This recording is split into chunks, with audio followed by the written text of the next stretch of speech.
Hey everyone. So we are supposed to be live right now with Nicole from Remotish. And if you can hear that little pinging, that's her messaging me on LinkedIn.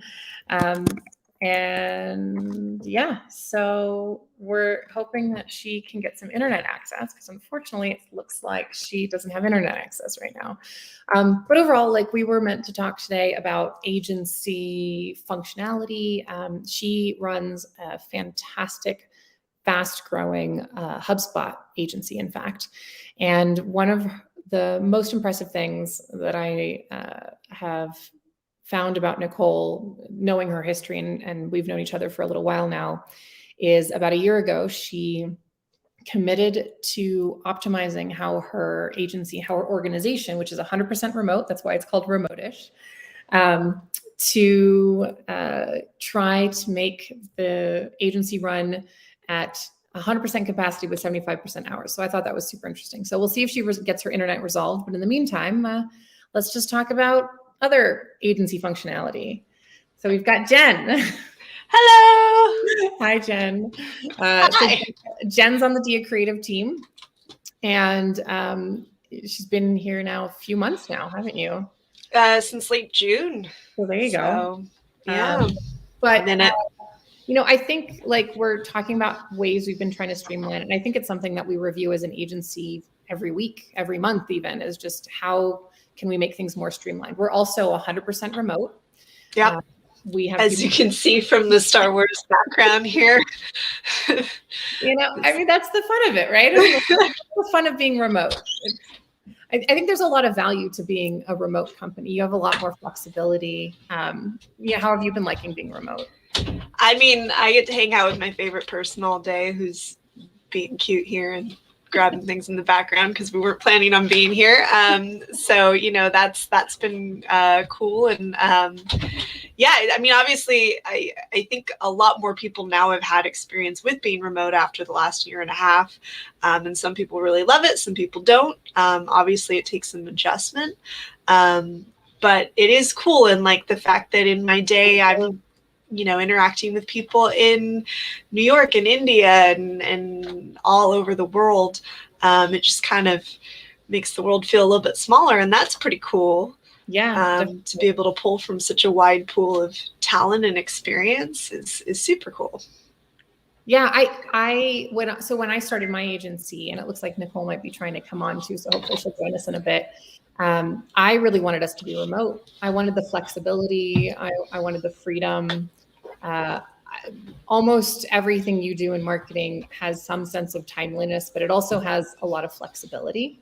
So we have people on our team that turn things in at midnight or 2 a.m. because that's their ideal work time of the day. And we have other people that are first thing in the morning, and so I don't think that there's any reason why almost any company that doesn't have to physically do something like manufacturing can't be remote in that sense. Yeah, or at least hybrid. Like there's a lot of opportunity there. Yeah, too. Is Nicole, how are we doing? Yeah, so Nicole jumped on for a second, and I think we're gonna try and get her back. She said her internet just came back on. Okay. Yeah. Well, I'm happy to make my exit whenever you are ready. Otherwise, I can just chat all day. I mean, we'll give a quick brief rundown of how Dia Creative works, right? So we use Asana and Slack, and I think those are our primary, and then Zoom or some sort of combination thereof. And then we assign things out, and I think we actually turn things around pretty quickly, I would say. Yeah, I mean, usually like I get stuff back within 24 to 48 hours from a lot of our team. And then, I think as with whether you're in person or remote, I think communication is kind of just what everything hinges on. And so, with our team, I think where we thrive is when we're able to kind of communicate what's realistic and what's not realistic. And then, of course, the challenge is when that communication falters. So, yeah. Yeah, no, that I think that's been the number one challenge for sure of remote work is communication, because it was so much easier to like just kind of jump in. But now we have to communicate more. So cool. Yeah. It looks like we've got Nicole. Woo! Thanks for joining. I'm going to go now. Have a lovely conversation, you two. Thanks, Jen, for filling in the meantime. Bye. Nicole, you made arrived. So what was happening with your internet? Remote problems, right? Remote world. I had my lights and testing things and ready to go, and was going to hop in here a couple minutes early, and it's like, boom, it all went down. Story of my life. So. I mean, honestly, it's a good example of one of the issues with remote. That's basically, so Jen works for Dia Creative for me, and she's been with me for a few months, and I was like, well, if we're going to be talking about remote work and how to make things work until Nicole gets here, she can tell you boots on the ground issues, because she deals more with like the day-to-day project management. No, it's interesting. Before COVID, I think our clients and peers had a lot less empathy for moments like this. Like, people are like, well, you should have your stuff down pat, how can you be operating a business if the internet goes down? I'm like, how does anybody operate a business if the internet goes down? It doesn't just go down at home, it goes down in business offices too. I guess in theory you can talk amongst each other while the internet's down, but you can't, channel anything out of your company while you're doing that. So it's the nature of the game. And I think people have just gotten kinder and more polite, and being able to reschedule a meeting. I think before COVID, people were really staunch about being on time. If you're not early, you're late and all these things. And I think a whole lot more empathy has just been poured into the workplace. Even people who are in office, I think some of the stringentness of how we do business together, it has lightened a little bit in the areas that are appropriate. Obviously, you need to hit deadlines and you need to do the work that you're expected to do. But really a meeting, if you're walking in a minute late, or if your internet goes down and you need to reschedule, is that really the end of the world? I don't think so. No. Yeah. I think you're right too. I've found, I can't tell you how many client meetings we've had now where there's a toddler running around in the background or sitting on someone's lap. And it's like, well, we can still hold a conversation while your kid's playing with their yo-yo or whatever. So let's just make it work, Hundreds of years ago, people did business with their family everywhere, and I would even say some of the, the elite families of the world who do business do it on yachts and at family dinners, right? Family is there and life is being experienced while business is being done. I think it's just this middle class echelon of people who have determined that there's these rules of engagement that are what's professional versus what's not. And if you fall out of the bounds of those rules, you're not, somebody to do business with. I don't know. So I think things are starting to become a little bit the way they should be, I guess, where we're focusing on the things that are a little bit more important. And dogs barking and running around no longer are considered unprofessional and taboo. Everybody wants to see the pups. They're like, okay, get the dogs, bring them in here, bring the kids. People walking behind, just waving and saying hello. It's life. It's a little more exciting now, actually, to have meetings with people.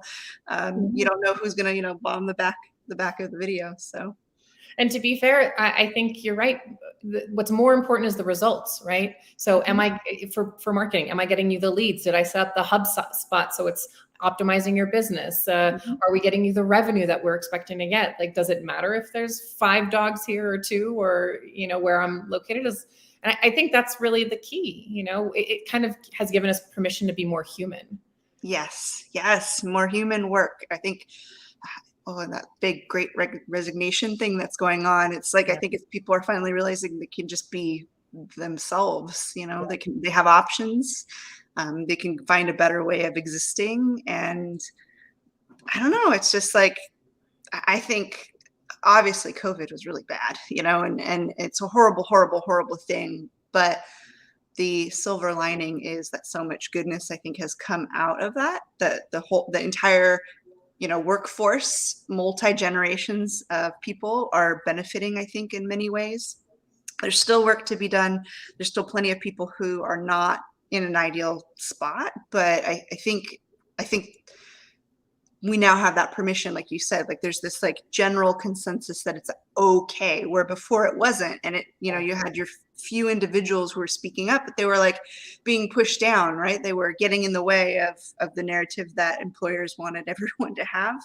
And now I think things are changing. And it's interesting because I also think it's the rise of the small business again, right? An entire country's backbone is built on the small business owner. Then I think we went through an era where it's like conglomerates and, you know, merges, and big businesses were defining what we do, and they lobby on behalf of what's beneficial for them. And now all of a sudden, like the small business is getting attention again. They're getting, you know, opportunities are happening. We're having a renaissance of people starting businesses, going out on their own. It's a big deal. I don't know what this world will look like for my kids. I can only hope that it'll be better than the one I went into when I was like coming of age and having to get a job, you know? Yeah, I totally agree. I think there's a lot less judgment now. So, and I mean, how many, I feel like all of that goes, talking about kids. I mean, there's like 11, 15, 18-year-olds that are really successful small business owners in their own right at this point. And so there's not even judgment on age anymore. But let's take it back to, so Remotish, you're growing really fast too. So tell me a little bit about how you structured your team. How did you make this work? I mean, fast, I guess, is relative. It's 15 people, you know? So, but we have like been hiring a person a month every month this year. So we've doubled in size. So they tell you every time you double in size, you break, you know? So every time you double, you break, and we've broken a lot. But I do think it's when you go from like one person and you hire a couple people, it's like that, like, oh my gosh, 15 people seems so, like, it's a lot of people, humans to deal with.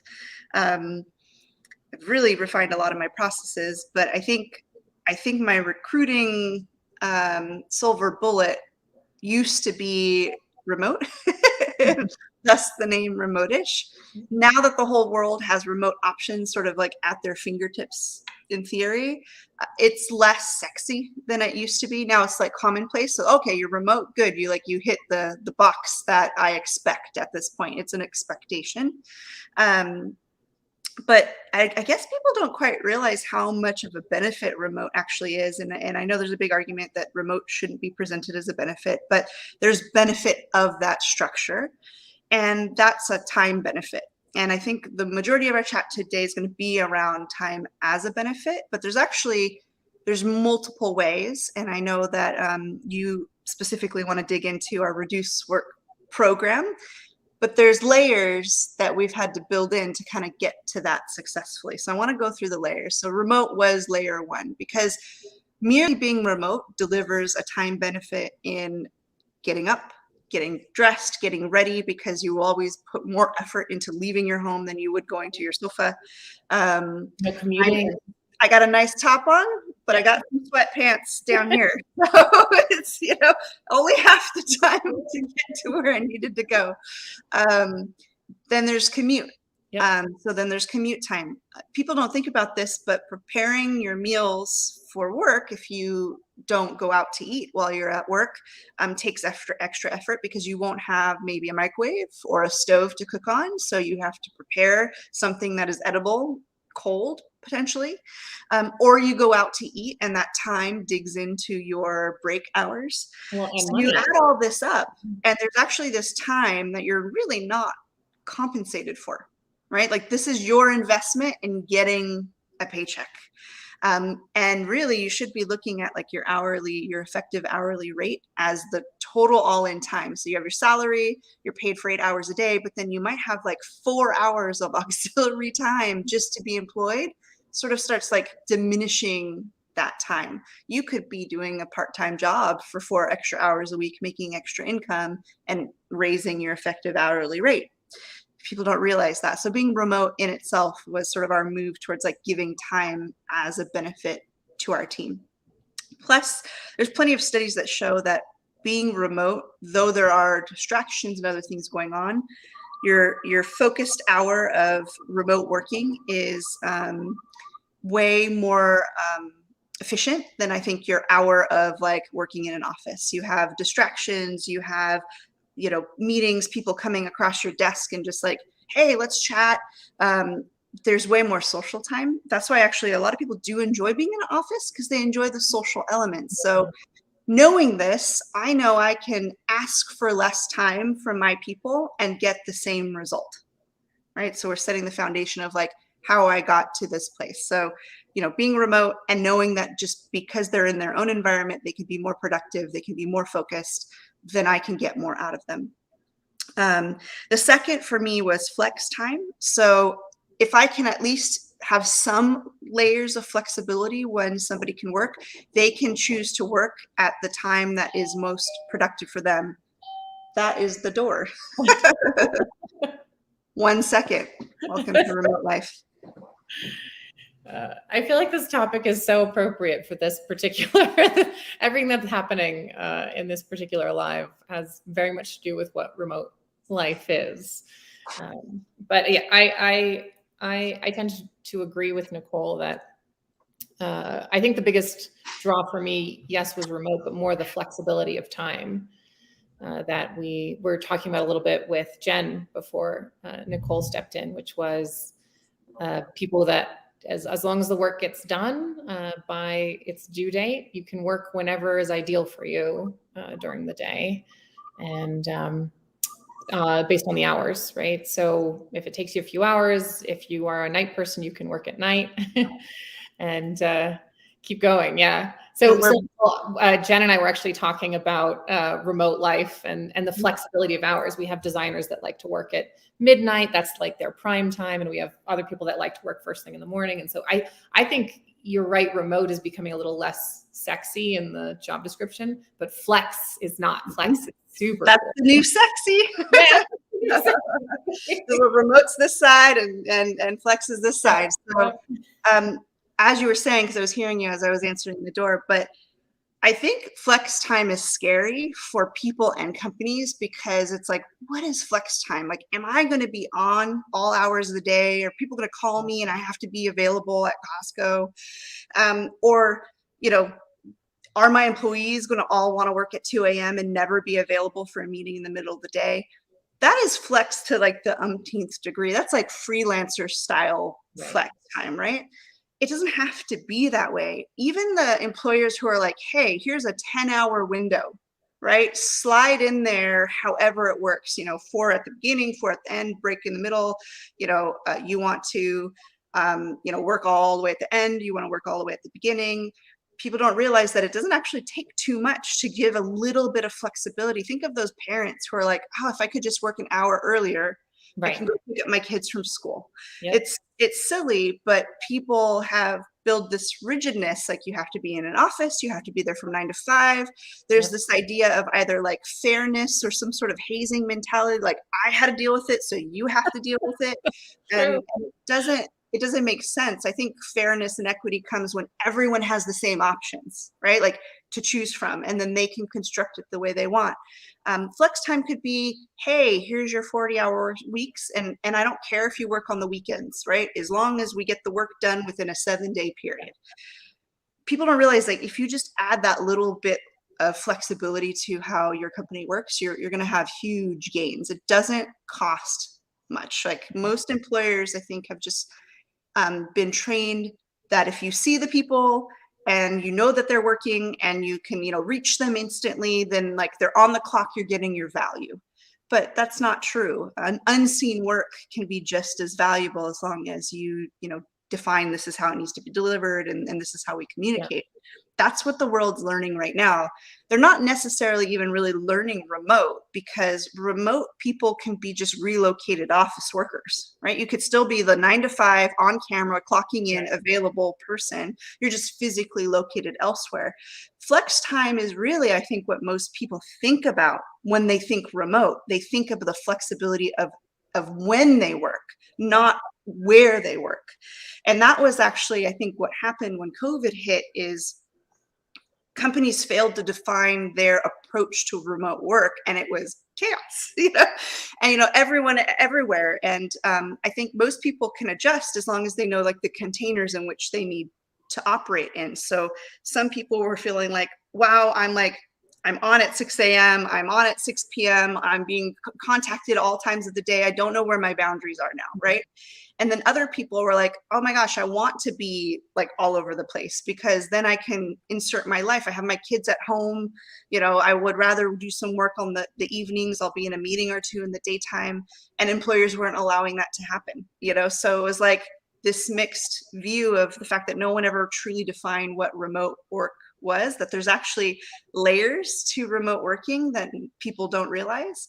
And it's that flex time, I think, that makes all the difference, just defining what that is for your organization and being willing to offer it. It doesn't have to be an extreme, an uncontrollable extreme. Right. And there's also roles. Different roles require different things. So if it's understood, if, you know, why contain someone to 9 to 5 when all they need to be available for is a meeting twice a week at 11?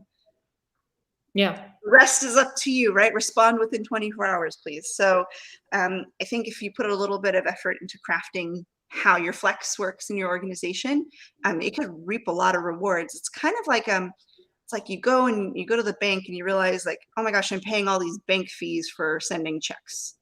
If I just sent them as ACH, I could save all this money doing the same thing I'm already doing, right? The result is the same. The money is still arriving on time to the other individuals, a little more convenient to them too. Everyone's happy. It's no one's losing when you insert flex options into your company. I can see how remote can have losers depending on the scenario. Some work has to be done in person, but allowing someone to come in an hour later than someone else doesn't hurt as long as you got coverage, right? But that's scheduling. Talk to any fast food restaurant. They got that on lockdown, right? You know, at the basic level. So I think learning a little bit more about what flex time means and how it can operate, whether you're remote or not, is really important. For us, that was like that next layer. So we needed to be remote so that we could be more efficient with our time. We needed to be flex so people could choose the time of day where they're like most focused, right? We all have target times of the day that we do better work, and we know ourselves better than other people. You can self-optimize in that sense. Yep, exactly. That's what I really liked, because at 3 p.m. I am done. I have crashed. I need a break, and you can't do that in 9 to 5. I would be so happy if my job started at 3 p.m. Right? I'm the rare morning person, and I feel like there's a lot more people like you.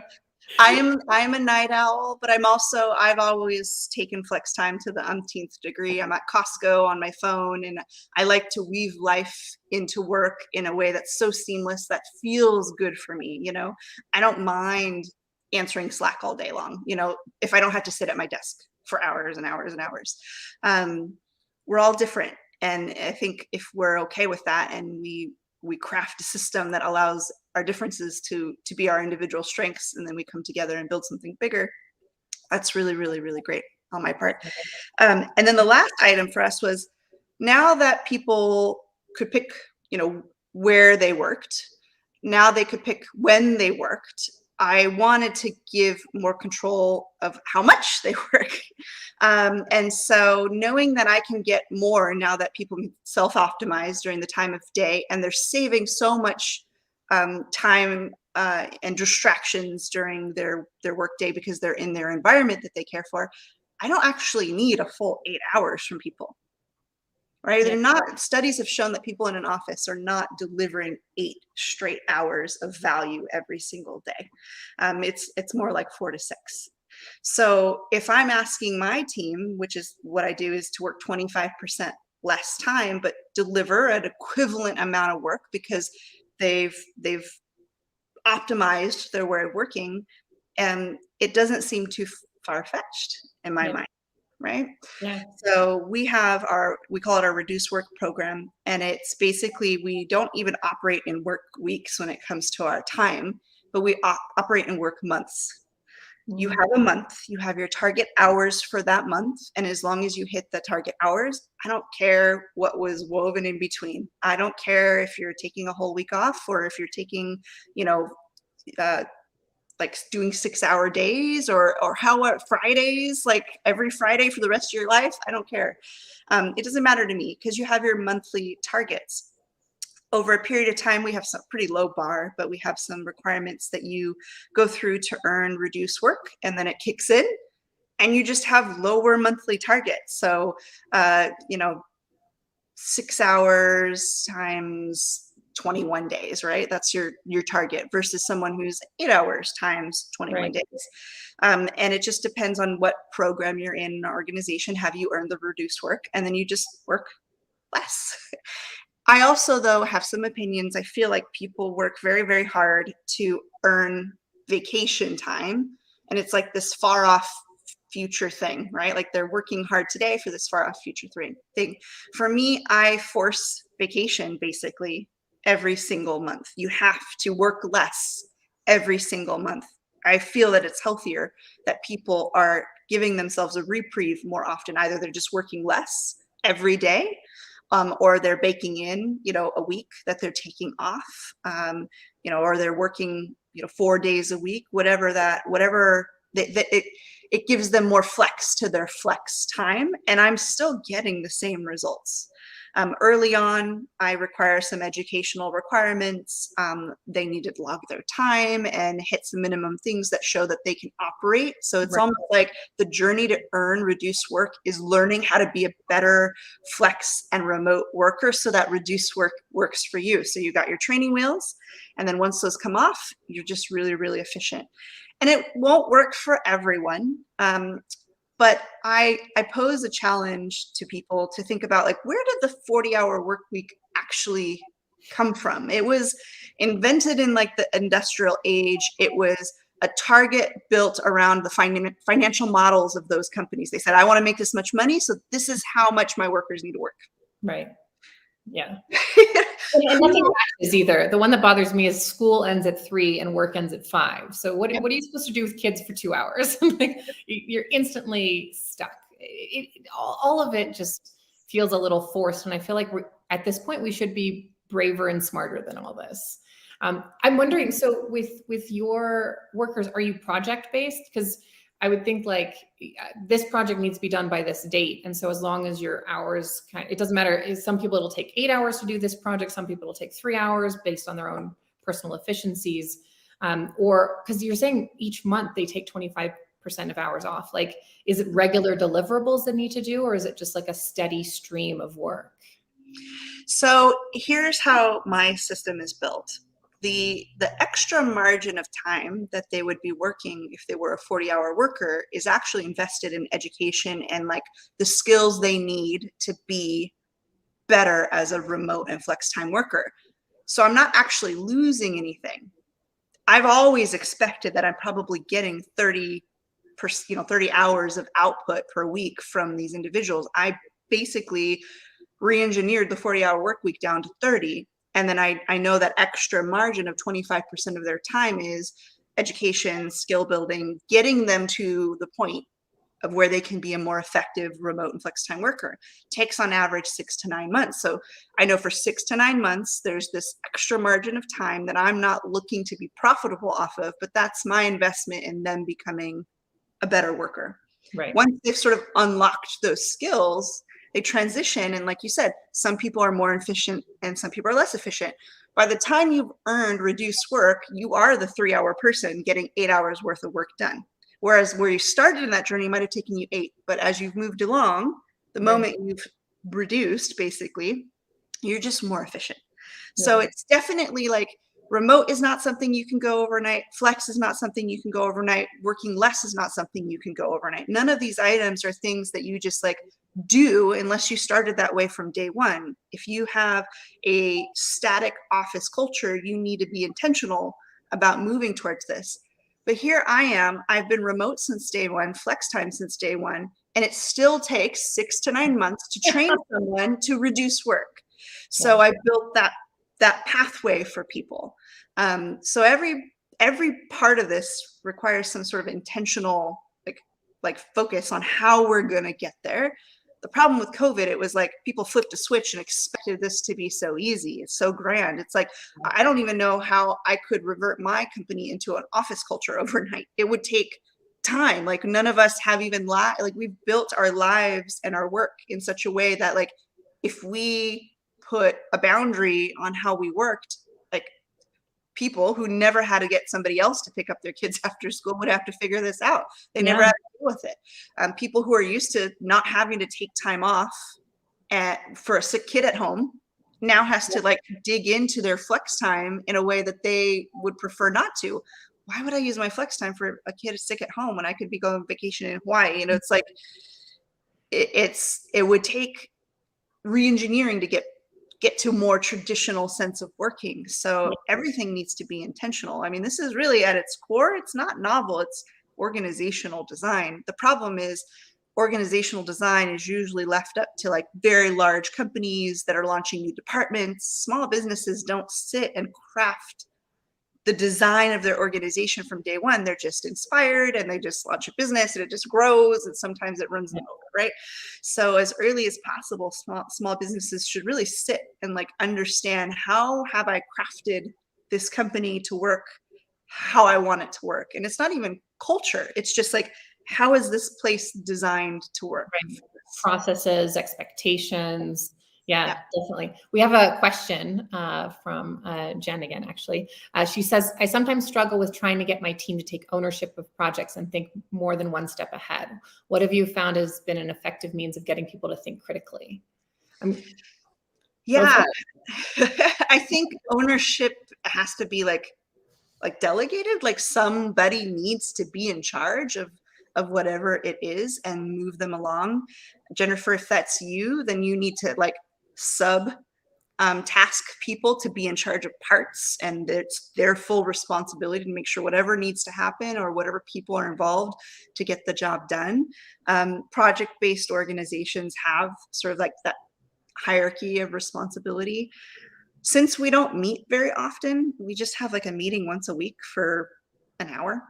We're not even the type of remote company that has like daily stand-ups and check-in. We don't even check in.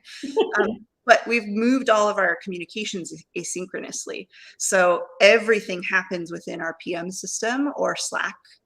We don't really even use email for internal communications. That's all for like with clients. But internally, it's like, even if you had a Slack chat, it's like you copy and paste that and you toss it into our project management system so that someone else who wasn't privy to that conversation can have all the information that's needed. But now we're moving into just really good PM practices. And the problem, I guess, at least since we're both agencies, and it sounds like an agency problem that your team is having, it's PM like skills. People in agencies tend to think being organized will allow you the hat of being a project manager. Really, I think if you sit with like a software development team, you're going to realize how far off you are from understanding what it really means to do fast, iterative, complex work well. And that requires everyone having baseline understanding of like project management and your approach to it. Every company can have a different approach to it. It needs to be the same amongst the team that are working together. You need to have tools, and there needs to be accountability and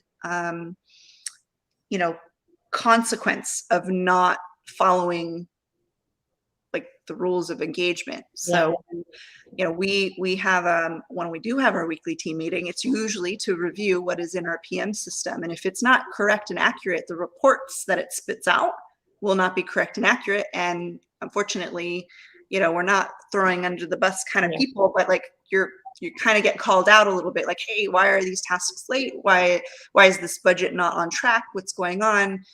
Oh, sorry, forgot to log in and update everything. Well, you need to do that every day, or no one knows where we're tracking at, especially when you're working against budgets. That's a lot of dependency on each other. That's true. Especially with remote. I don't know if this is true, but it sounds true to me, is that being remote, you actually have more of a dependency on each other as a team. Before you jumped on, Jen and I were talking about how communication is like the most critical skill to have if you want to work remote and flex. I wonder, have you found anything that was like a surprise as a good efficiency practice, or something that because as you were going through and trying to optimize your organizational design and your organizational processes, was anything that was just like, wow, this is like a great find that everyone should try to invest in or explore? Yeah. So beyond learning how to be asynchronous and not dependent on synchronous communications and meetings and like live updates. So communicating on your PM system and things like that, was building a knowledge base, documenting every process that we could. If you're going to do it more than once, you might as well document it. So investing in time and document, and obviously things change rapidly and you have to update these things, but always having a place where people can reliably reference like a process or refresh their memory so that they can do it right, actually is a big deal. And people don't realize how important like an operating, not an operating system on your computer, but an operating system for your organization, and having all that documented is actually quite a big deal. There's actually, in the agency world, there's a whole school of thought around when you operationalize things, you like choke your agency and it's hard to be strategic. The problem is that's bad advice, right? Your company should be documented. If you offer strategic consulting as a service, that might not have to be documented, but how you bill, how you communicate, the things that make it so that when you talk to one person and you talk to another person, you're talking to the same company. I can go to Starbucks and get the craziest drink ever that they've never heard of and still feel like I'm ordering from Starbucks, right? I have the same like sentiment every single time I come in. They're going to treat me the same way. They're going to call the things the same things. I'm going to get the same cup. I know how long it's going to take. It doesn't matter if I have 50 shots of something. That's what we're trying to do. And it's hard because there's a lot of advice in the professional services world where it's like operationalize or not operationalize. And there will never be a time where you shouldn't operationalize at least how your company works. Doesn't mean that the service that comes out of it, if your brilliance is what people are paying for and you charge a premium, that might not be operationalized, but everything else should be. Nothing should be sort of like guessed. Right? Yeah. Like, oh, how do I send out an invoice? Well, last time we did it this way, and the time before we did this way, and they both times clients paid, so it should be really kind of like dialed in. Yeah, it's that consistency that I think really helps companies.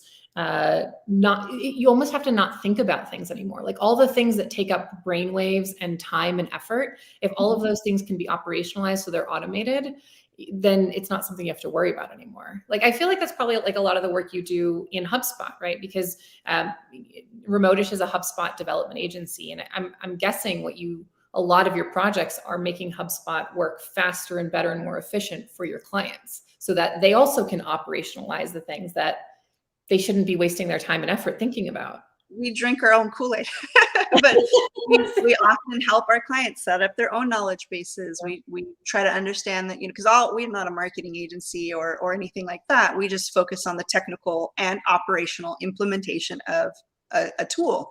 And this tool can help their back office in many, many ways. So, if the demo call to sell your service is the brilliance, everything around the demo call can be automated. The fact that the demo call was booked and the demo call occurred can move deals along in a pipeline. Like, why do anything manually that you don't need to do? Yeah.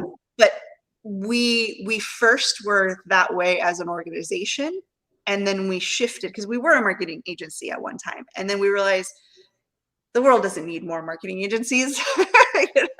What the world is missing is operating their company as efficiently as possible. And we have chosen to only seat ourselves within HubSpot, but that's because we do all these things ourselves. So yeah, we definitely practice what we preach and help our clients to do that too. But I think it's not as mysterious as everybody thinks, and it's not like such a novel new practice. It's been around forever. It's just the difference between well-run companies and not well-run companies. The remote and flex time might be newer for recent generations, but that's how it always was until the industrial age, and then they put a box around it, So I think for a revival, a renaissance of sorts.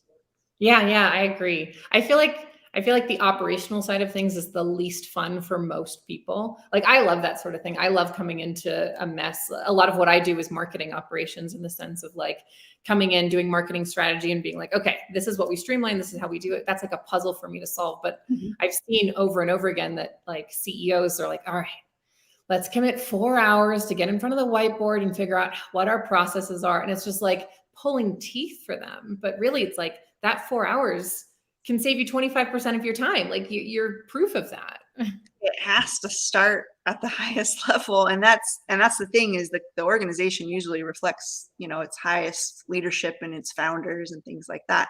You have a strong founder in financial acumen, and you're going to have like really great spreadsheets, and, you know, not a single dollar is going to be unaccounted for. So and I think there was a whole era of like, oh, you need a technical founder to handle the technical things, you know, a technical co-founder. Nowadays, it's like you need an operational co-founder, because if you don't sort of have that voice at the highest level, it's really, really difficult. You know, if your founder won't go in and update their tasks, it's like, how do you expect everybody else to go in and update their tasks? And that happens so much. We're dealing with so many startups, and so many times the startup is the visionary, the, you know, imagination, the like shooting at this, you know, I only want to text people, or I only want to do this. And you're just like, but if we get everyone on Slack and we get everyone on Asana, except the founder, that tends to be the rule in almost in a ton of startups. It's like, do you want your vision to be successful? Then you have to build an execution mindset into your vision, right? And if you don't, you have to pay good money to bring the right people in and allow them to basically put a container around you. Never would want to stop a truly inspirational, visionary, innovative individual on your team, but then that requires you have to hire a handler for that person, literally. That's my solution, to be honest, is we build systems around the visionary that feeds into everything, and then everything functions the way it should. You know? Exactly. So I wouldn't, you know, I wouldn't be so hardline to say like, hey, if they don't do this, they shall fail. But they're just going to pay more to deal with the fact that they don't want to conform. And it happens, and that's okay. I get handled often by my team because we're growing and I need to keep moving. And that means that things that I used to do that were a little bit more well-behaved are fallen off so that I can do that. But that means that I hire people who know that their whole job is to like run after me with pen and paper. Like what is it? A Devil Wears Prada, and her sister's just running after her, whatever she needs. You know, that's what I need. I like, somebody's putting a meeting on my calendar for me. Like, I'm capable of putting a meeting on my calendar, but I'm busy. Please do it for me. You know, sometimes I have to relay through, you know, unapproved channels. Hey, I'm at an event. Do you mind marking these bills as paid, so that the whole system turns on, so we don't remind the clients that their bills aren't paid? But I know I pay more to have someone on call in a way who has to handle me, because we're growing to a size that doesn't make it easy for me to behave like everybody else on the team. But the problem is those individuals usually don't want to pay extra. Like they don't want to admit they're the problem, and they don't want to pay extra to allow them to continue to be the problem. And then everyone suffers, right? And then that's where now not only do you require 40 hours a week from your team, you're requiring 50, 60, 75 hours. I've had employees who used to work 80-hour work weeks, like the norm. They're coming in here going, you want me to work 30 hours a week? Like, I don't even know. That's like part-time. Like, I don't know what to do with the rest of my time. I'm like, go pick up a hobby, you know, go pick up another job and make money elsewhere. But your time with me is like capped, you know? I love to hear that, because I'm somebody that I tell my team all the time, just poke me, because I'll something will be due, or I'll need to look at something. I'm just like, Slack me, just poke me, and I'll do it. And that seemed to work out. You know, that last story kind of led me to another question that I think is actually super important, is your hiring practices, right? Because you do have to hire someone that will fit. Because if that person's like, no, I want to do 80, and they just can't flex, or they can't be remote, like how do you suss that out in your interview process? We talk a lot about it, but because I know that it's difficult, I know that, you know, we're in a crazy place right now. So I have to talk a little more about things. I have to talk about the challenges, and then I have to bake in training systems so people can learn how to change. So people can learn how to be more efficient, because one of the issues is some people are just fine. Like, I want to work 40, 50 hours because I want to like lazily do my work. That won't work with us. So you learn to get rid of your inefficiencies really quickly, or you don't survive here. And that is the consequences. We expect more efficiency, but counter to other companies who will just pack on more hours the more efficient you get. They'll basically like punish their more efficient workers by demanding more. We demand less, right? We've built, it's called profit first. So you build a business model where you understand the profit you're trying to make, and then everything else can be spent. So, they know their targets, and then everything else can be spent the way they want, but it's like, they just have to hit their targets. So I don't need more hours from people. I just need efficient hours from people. Yeah. It's hard. I have a team member who is close to earning their reduced work time, and we talk about it a lot. They're just like, I don't know. Like, I had a hard enough time working 40 hours a week. I don't know how I'm going to work 30. Like, I like working. And I'm like, that's fine. Go start a hobby, go do professional development that you can claim as your own, right? Like, that it will lead to something better in your future, but don't work for me because the clock is off. And it's actually very hard for people to control their time when it starts to get that low.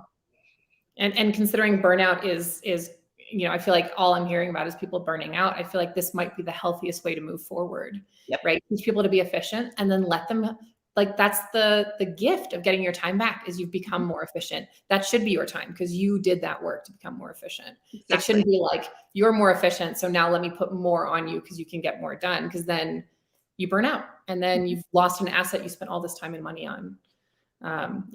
Well, cool. I know we're getting to the end of our time. I appreciate you jumping on, and it worked out really well. Finally, the perfect remote example of how you can run a business with alarms going off and people at the door and the internet going down. It's like a normal day here. It was a perfect example for a perfect topic, right? Well aligned. Yeah. I really go all in, to these situations. I appreciate your commitment. Well, very cool. Thank you so much, Nicole. I appreciate it. Awesome. Bye. Bye.